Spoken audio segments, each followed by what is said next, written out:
Hello student, कैसे हैं आप सभी। Welcome you all in concept classes. एक बार फिर से आप सभी का कंसेप्ट क्लासेस में स्वागत है। तो स्टूडेंट, जैसा कि मैंने आपको बताया था कि हम अब पॉलिटिकल साइंस के ऊपर भी कुछ वीडियो लेक्चर्स लेके आएंगे और कुछ लेक्चर्स जो है यहाँ पे मैं खुद डिलीवर करूँगा और कुछ डिलीवर जो है वो किए जाएंगे कुछ फैकल्टीज़ के द्वारा। तो आप बने रहिए कंसेप्ट क्लासेस के साथ। तो एक बार हम फिर से हाजिर हैं यहाँ पे पॉलिटिकल साइंस की क्लासेस के साथ। और जैसा कि मैंने इसका एक वीडियो पहले डाला हुआ था कि क्या क्या टॉपिक्स जो हम कहाँ से स्टार्ट करेंगे पॉलिटिकल साइंस में। तो जो पॉलिटिकल साइंस में जो हमारा आज का टॉपिक है वो ये कंसर्न टॉपिक्स मैंने यहाँ पे लिखे हुए हैं। राजनीति विज्ञान, पॉलिटिकल साइंस। तो सबसे पहले मैं कुछ बातें आप लोगों के साथ शेयर करना चाहता हूँ, कुछ बातें आपको बताना चाहता हूँ कि हम क्या क्या इसमें पढ़ेंगे और किस चीज़ तरीके से हम इसमें आगे बढ़ेंगे। तो सबसे पहले मैं इस टॉपिक पे आना चाहता हूँ कि राजनीति विज्ञान। देखिए, जो पॉलिटिक्स है, जो राजनीति है, उसको एक विज्ञान का दर्जा जो है दिया गया, क्योंकि जो पॉलिटिकल साइंस है उसको एक जो है पर्टिकुलर जो है साइंस क्यों बोला गया, क्योंकि कहीं ना कहीं कुछ चीज़ें हैं जो हमें जाननी बहुत ज़रूरी हैं। और उन चीज़ों के बेस में अगर हम जाएं तो सबसे पहले उसमें जो उसके बेसिक्स हैं वो हमको जानने बहुत ज़रूरी हैं। क्योंकि जो पॉलिटिकल साइंस उसको मास्टर साइंस भी कहा जाता है। तो मास्टर साइंस क्यों कहा जाता है? क्योंकि कोई भी जो किसी भी अगर टॉपिक के साथ, सब्जेक्ट के साथ अगर साइंस वर्ड जो जुड़ा हुआ है, इसका मतलब कहीं ना कहीं वो एक अनुसंधान का विषय है, एक रिसर्च का विषय है, एक अन्वेषण का विषय है। तो इसीलिए जो पॉलिटिकल जो वर्ड है, जो राजनीति जो वर्ड है, इसका मतलब कहीं ना कहीं उसके अंदर एक अनुसंधान का विषय है, एक रिसर्च का विषय है। उसके अंदर कहीं ना कहीं चीज़ें की खोज की जानी ज़रूरी है, चीज़ों के बारे में सोचा जाना ज़रूरी है। और एक पर्टिकुलर जो है एक उसके बाद एक पर्टिकुलर प्रिंसिपल पे उसके द्वारा पहुँचा जाता है। तो इसीलिए पॉलिटिकल साइंस को एक मास्टर साइंस भी बोला जाता है। तो आइए हम जानते हैं सबसे पहले कुछ इससे रिलेटेड टॉपिक। तो पॉलिटिकल साइंस में जो फर्स्ट चीज़ जो आती है वो आता है राजनीतिक चिंतन और राजनीतिक विचार।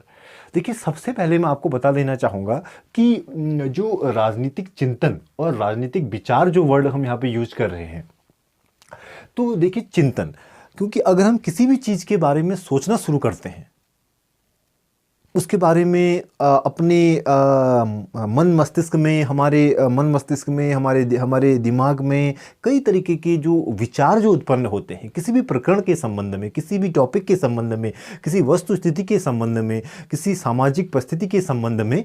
तो अगर हम किसी भी चीज़ के बारे में कुछ सोचते हैं, इसका मतलब हम कहीं ना कहीं वहाँ पे चिंतन कर रहे हैं, हम वहाँ पे सोच रहे हैं। तो अब क्योंकि जो राजनीति विज्ञान है, जो पॉलिटिकल साइंस है, इसमें बेसिकली हम राज्य का अध्ययन करते हैं और सरकार का अध्ययन करते हैं। क्योंकि जो पूरा जो राज्य और सरकार का जो ताना बाना है वो उसका अध्ययन ही जो है राजनीति विज्ञान के अंदर किया जाता है, पॉलिटिकल साइंस के अंदर किया जाता है। मीन्स जनता या पब्लिक या समाज के लिए जो नियम बनाए गए हैं, जो रूल्स एंड रेगुलेशंस बनाए गए हैं राज्य के द्वारा, क्योंकि राज्य ही अपनी जनता के लिए, अपनी प्रजा के लिए, अपने और उससे शासित होने वाले समाज के लिए कुछ नियमों का निर्धारण करता है। और वास्तव में राज्य को अगर हम व्यापक अर्थ में देखें तो राज्य जो है वो कई तत्वों से मिलकर बना हुआ है। उसका जो पहला तत्व है वो जनता है, उसका भूभाग है, सरकार है। ये कई जो तत्व हैं, ये कई जो भाग हैं, ये सब राज्य के तत्व हैं। इन सभी चीज़ों से मिलकर ही राज्य बना हुआ है। तो अगर हम राज्य के बारे में देखें, राज्य के बारे में अगर हम सोचें, तो राज्य कैसे चलना चाहिए या राज्य कैसा होना चाहिए, इसका जो निर्धारण है वो कैसे किया जाए, राज्य को कैसे चलना चाहिए, राज्य के लिए कैसे नियम बनाए जाने चाहिए, किस तरीके के वहाँ पे शासन व्यवस्था होनी चाहिए, ये कई जो टॉपिक्स हैं ये सारे जो बातें हैं इन्हीं का अध्ययन हम राजनीति विज्ञान में करते हैं। अब क्योंकि कालांतर से अगर हम देखें, क्योंकि जो समय है वो प्रत्येक कालखंड में, प्रत्येक सदी में जो तत्कालीन परिस्थितियां रही, जो ऐतिहासिक परिस्थितियां रही, वो हमेशा बदलती रही। जैसे 15वीं सदी में हमारा समाज कुछ अलग होगा, वैदिक काल युग में अगर हम चले जाएं तो वहाँ पे सामाजिक व्यवस्थाएं कुछ अलग तरीके की थी। उससे आगे अगर हम जाते हैं तो सामाजिक व्यवस्थाएं कुछ अलग प्रकार की थी। तो इसी तरीके से हर कालखंड में, हर सदी में, हर समय में जो सामाजिक व्यवस्थाएं हैं, जो सामाजिक रीति रिवाज हैं, जो सामाजिक परिस्थितियां हैं, जो सामाजिक समस्याएं हैं, वो हमेशा अलग रही। और क्योंकि सामाजिक परिस्थितियां अलग रही तो उसी हिसाब से जो उस तत्कालीन परिस्थिति में जो चिंतन रहा वो भी अलग अलग रहा। मतलब वैदिक कालीन जो चिंतन था वो अलग प्रकार का था। आगे जाके अगर जब सभ्यता का फिर थोड़ा आगे बढ़ी तो उसके बाद के समय में जो सामाजिक परिस्थितियां थी वो अलग तरीके की थी, तो उसमें चिंतन कुछ अलग तरीके का था। और वर्तमान में चिंतन सामाजिक व्यवस्थाओं के संदर्भ में कुछ अलग तरीके की, वर्तमान में जो तत्कालीन परिस्थितियां हैं वो अलग तरीके की हैं। तो सबसे पहले हम यहाँ पे आते हैं कि अगर हम राज्य और जो है समाज है, जो राज्य है, तो राज्य किस तरीके का होना चाहिए, सरकार को राज्य के लिए कैसे नियमों को बनाना चाहिए, या सरकार को कैसे शासन करना चाहिए, किस प्रकार की शासन व्यवस्था होनी चाहिए, ये सारी चीजें एक राजनीतिक चिंतन, एक राजनीति का भाग है। तो अब क्योंकि जो ये एक राज्य का दायित्व है कि वो अपने राज्य के अंदर आने वाली जो जनता है, जो समाज है, जो सामाजिक व्यवस्थाएं हैं, उनका नियंत्रण करे, उनको सुचारू रूप से चलाए, और राज्य को बनाने के लिए और राज्य का गठन करने के लिए जो उत्तरदायी है वो राज्य की जनता है, राज्य का समाज है। और वास्तव में जो व्यवस्थाएं हैं वो तत्कालीन परिस्थितियों को देख के ही बनाई जाती हैं। तो राज्य कैसा होना चाहिए, सरकार को राज्य के लिए, जनता के लिए, समाज के लिए किस प्रकार के नियमों को बनाना चाहिए। राज्य मतलब अगर व्यापक अर्थ में देखें तो सरकार, तो सरकार को किस तरीके के नियमों को लाना चाहिए, किस तरीके के कानून को बनाना चाहिए, किस तरीके की जो है नियम पद्धतियां बनाई जानी चाहिए, या किस तरह के सामाजिक व्यवस्थाओं को किस तरीके से नियंत्रण करने के लिए क्या क्या नियम बनाए जाने चाहिए, मतलब राज्य कैसा होना चाहिए। अगर इसके बारे में हम सोचना प्रारंभ करते हैं, राज्य कैसे चलना चाहिए, कैसे होना चाहिए, राज्य की व्यवस्था कैसी होनी चाहिए, राज्य की आर्थिक व्यवस्था कैसी होनी चाहिए, राजनीतिक व्यवस्था कैसी होनी चाहिए, या अन्य जो है नियम कानून कैसे होना चाहिए, कानून व्यवस्था कैसी होनी चाहिए, तो जब हम इसके बारे में सोचना प्रारंभ करते हैं राज्य के बारे में, तो वही कहलाता है राजनीतिक चिंतन। मतलब अगर कोई भी व्यक्ति विशेष, समाज का कोई भी व्यक्ति, राज्य का कोई भी व्यक्ति अगर राज्य के बारे में कुछ भी सोचता है, कुछ भी सोचना प्रारंभ करता है कि राज्य की व्यवस्था कैसी होनी चाहिए, किस प्रकार से चलनी चाहिए, कानून व्यवस्था कैसी होनी चाहिए, अन्य व्यवस्थाएं कैसी होनी चाहिए, जो है न्याय की व्यवस्था कैसी होनी चाहिए, या सामाजिक जो है अन्य जो है समाज में जो अन्य तरीके का संतुलन है वो कैसा होना चाहिए, तो इसके बारे में जब कोई भी व्यक्ति जब सोचना प्रारंभ करता है, अपना चिंतन जो है प्रारंभ करता है, उसके बारे में अपने विचार उसके मन में जो आते हैं, तो उसके हम कहते हैं राजनीतिक चिंतन, राजनीतिक विचार, पॉलिटिकल थॉट्स। तो राज्य कैसा होना चाहिए, राज्य की व्यवस्थाएं कैसी होनी चाहिए, ये हमारे मन में जो भी बातें आ रही हैं या किसी व्यक्ति विशेष के मन में जो बातें आ रही हैं, तो वो कहलाता है राजनीतिक चिंतन, राजनीतिक विचार। मतलब कोई भी व्यक्ति विशेष, समाज का, राज्य का कोई व्यक्ति राज्य के बारे में क्या सोचता है कि राज्य कैसा होना चाहिए, और तत्कालीन परिस्थितियों के हिसाब से जो है राज्य कैसा होना चाहिए या राज्य के लिए क्या जरूरी है, ये सारी बातें जो आती हैं वो आती हैं राजनीतिक चिंतन और राजनीतिक विचार में।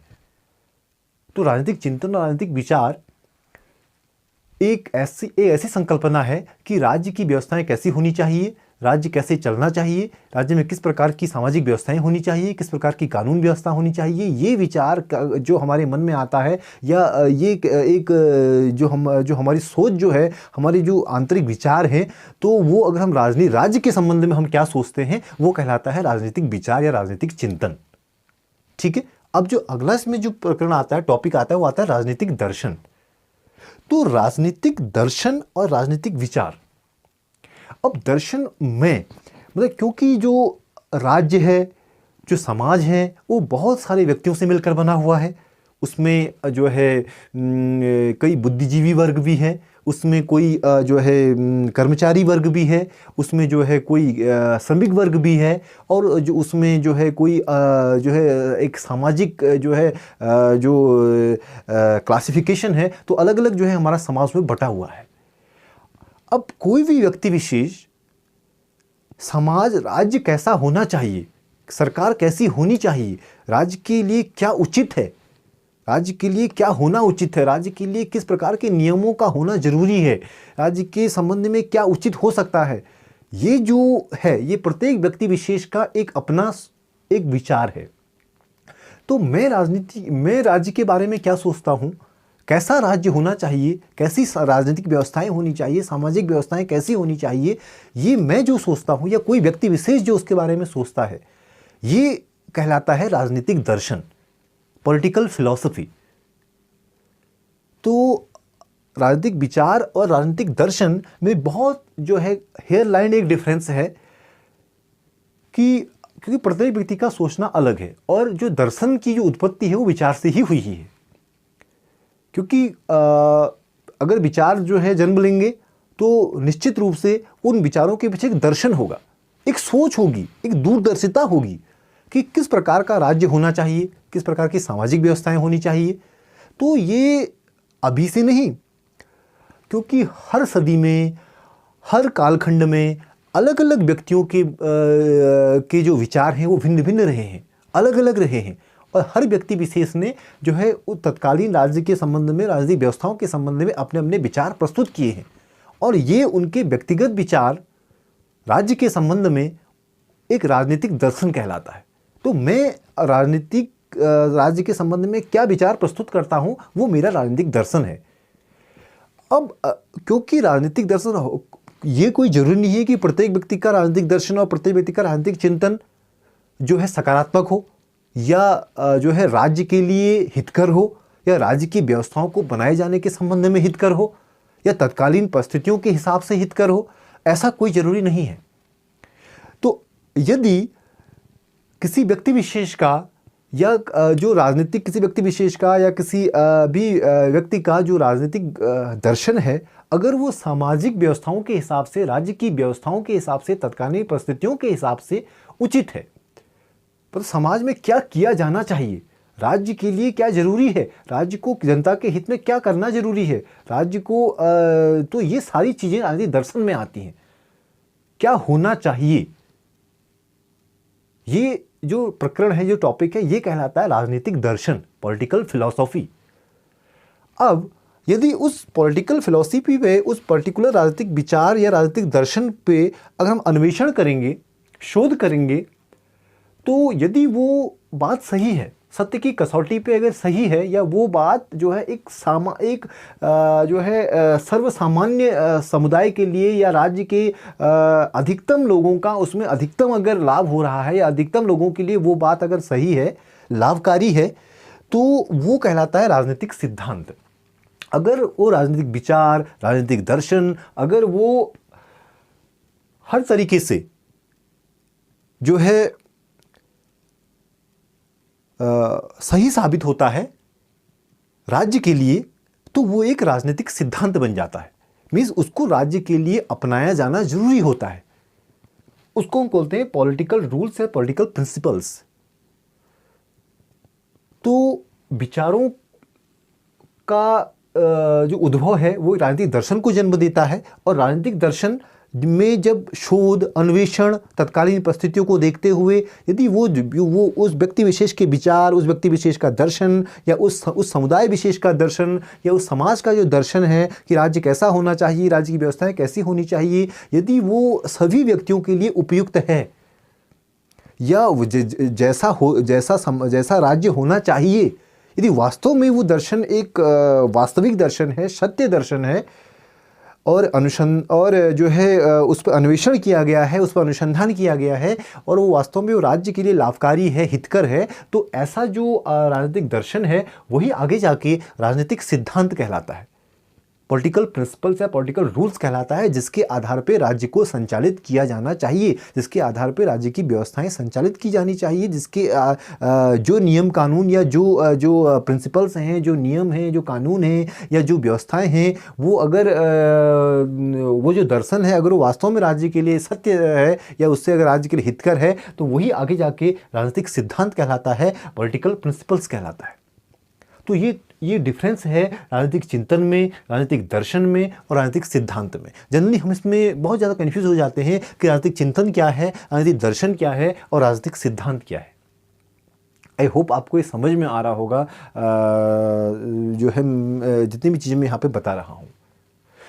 अब देखिए, अब उसके बाद अब क्योंकि अगर हम प्राचीन काल में देखें, या अगर हम यूनान का अगर हम जो है यूनान की जो तत्कालीन परिस्थितियाँ और तत्कालीन वहाँ पे सामाजिक व्यवस्थाओं को देखें, तो वहाँ पे तत्कालीन व्यवस्थाएं और तत्कालीन परिस्थितियाँ अलग थी।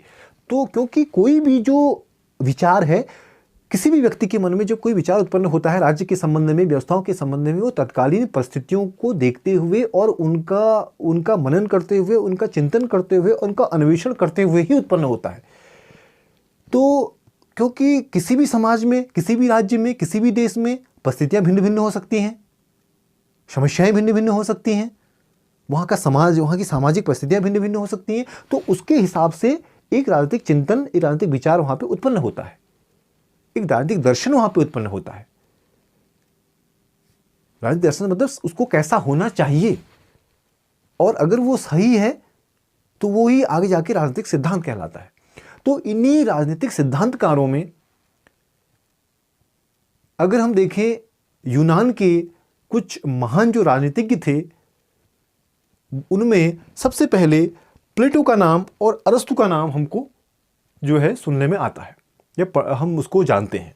अगर हम उस तत्कालीन इतिहास को देखें तो प्लेटो और अरस्तु के बारे में हम भली भांति जानते हैं। तो प्लेटो ने जो अपनी जो विचार थे, अपने जो चिंतन था, अपने जो राजनीतिक सिद्धांत थे, उनको एक लिपिबद्ध किया, और जो प्लेटो ने अपनी जो पुस्तक जो लिखी वो है रिपब्लिक।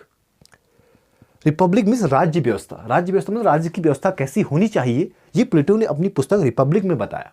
और जो दूसरी पुस्तक थी प्लेटो की थी लॉज, विधि व्यवस्था, मतलब कैसे कानून होने चाहिए, कैसे जो है किस तरीके से एक जनता जनार्दन के लिए किस तरीके से कानूनों का ताना माना बुना जाना चाहिए, ये सारी बातें प्लेटो ने लॉज में बताई।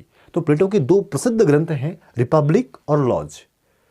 और ये ही इनके अंदर क्या है, इनके अंदर है उसके सिद्धांत, दर्शन, तत्कालीन परिस्थितियों के हिसाब से। और क्योंकि हर चिंतन, हर दर्शन हर समय, हर कालखंड के लिए सत्य नहीं होता। जो प्लेटो का जो कालीन जो दर्शन है वो वर्तमान हो सकता है कि वो वर्तमान परिस्थितियों और वर्तमान जो वैश्विक जो परिस्थितियां हैं उसके हिसाब से सत्य ना हो, बट वो तत्कालीन उस समय की परिस्थितियों के हिसाब से सत्य था। और उन्हीं सिद्धांतों का कुछ जो सार है वो वास्तव में वो हर कालखंड में सत्य होगा, जिसके आधार पे हम वर्तमान परिस्थितियों और वर्तमान राजनीतिक चिंतन का अध्ययन कर सकते हैं, उनको आधार बना के। तो इसी तरीके से जो एक अगले राजनीतिज्ञ थे वो थे अरस्तु, राजनीतिक दार्शनिक भी हम इनको कह सकते हैं, पॉलिटिकल फिलोसफर। तो अरस्तु की जो पुस्तक थी वो थी एथिक्स, नीति शास्त्र। वही नीति मतलब, नीति का मतलब क्या है, नीति का मतलब है कि कैसे नियम होने चाहिए, रूल्स एंड रेगुलेशंस कैसे होनी चाहिए, नीति कैसी होनी चाहिए। वो जो वो अरस्तु ने जो अपने विचार उसमें संबंधित प्रस्तुत किए उसको हम बोलते हैं एथिक्स, नीति शास्त्र। अगला जो अरस्तु ने अपना ग्रंथ जो पुस्तक लिखी वो थी पॉलिटिक्स, एथिक्स एंड पॉलिटिक्स, और प्लेटो ने क्या लिखी, रिपब्लिक और लॉज, और अरस्तु ने एथिक्स और पॉलिटिक्स, ठीक है, मीन्स राजनीति शास्त्र। तो मैं आपको ये बताना चाह रहा हूँ कि जो है प्रत्येक व्यक्ति विशेष के प्रत्येक समाज की, प्रत्येक राज्य की अपनी कुछ जो है तत्कालीन व्यवस्थाएं होती हैं, तत्कालीन समस्याएं होती हैं, तत्कालीन सामाजिक परिस्थितियां होती हैं, तत्कालीन जो है अन्य कई परिस्थितियां जो होती हैं राज्य की होती हैं, राज्य की जो है तो उन तत्कालीन परिस्थितियों को देखते हुए, उन तत्कालीन समस्याओं को देखते हुए तो राज्य को कैसा होना चाहिए, राज्य में कैसी कानून व्यवस्था होनी चाहिए, कैसी नीति होनी चाहिए, कैसे नियम होने चाहिए, राज्य को कैसे चलना चाहिए, राज्य कैसा होना चाहिए, ये कहलाता है राजनीतिक दर्शन। और उस दर्शन को अगर हम अन्वेषित करते हैं, उसमें अगर हम जो अन्वेषण करते हैं, उसको जो है अगर हम उसमें अगर हम पाते हैं कि ये जो बातें हैं, कुछ जो बातें किसी व्यक्ति विशेष ने या किसी व्यक्ति विशेष के दर्शन से जो निकल के आए हैं, अगर वो सत्य हैं, राज्य के लिए हितकर हैं, राज्य में लागू की जानी चाहिए, तो वही आगे जाके कहलाता है राजनीतिक सिद्धांत। तो इसके कुछ राजनीतिक सिद्धांतकारों में अगर हम देखें तो अनेक राजनीतिक सिद्धांतकार जो हैं जो है रहे हैं, जिनमें प्लेटो हैं। जो प्लेटो के मैंने आपको बताया, प्लेटो की जो प्रसिद्ध जो किताबें हैं, जो ग्रंथ हैं, वो रिपब्लिक और लॉज हैं। अरस्तु की मैंने आपको बताई पॉलिटिक्स और एथिक्स, ठीक है। तो इस तरीके से लियो स्ट्रॉस हैं, जॉन स्टुअर्ट मिल हैं, लेनिन हैं, कार्ल मार्क्स हैं, इस तरीके से अनेकानेक, हॉब्स हैं। तो अनेकानेक जो पॉलिटिकल फिलोसफर हैं, राजनीतिक दार्शनिक हैं, जिन्होंने अपने विचार जो है प्रस्तुत किए राज्य के संबंध में।